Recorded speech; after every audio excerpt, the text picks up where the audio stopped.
Pagdami ng holiday text scams, ibinabala ng isang mambabatas. Narito ang news scoop ni Gia Rafael.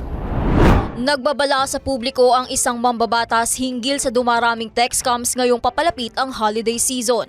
Ayon kay Navotas Representative Toby Tiangco, chairman ng House Committee on Information and Communications Technology, tumataas ang bilang ng mga scam na nagpapanggap ng mga lehitimong abiso mula sa mga e-wallets. Anya, marami na sa bansa ang nabiktima ng mga text scams kung saan ang ilan sa mga ito ay nanghihingi ng OTP o one-time password sa kanilang bibiktimahin. Binigyang diin ng mababatas na kailangang maging alerto at mapagmatsyag ang mga Pilipino sa mga modus.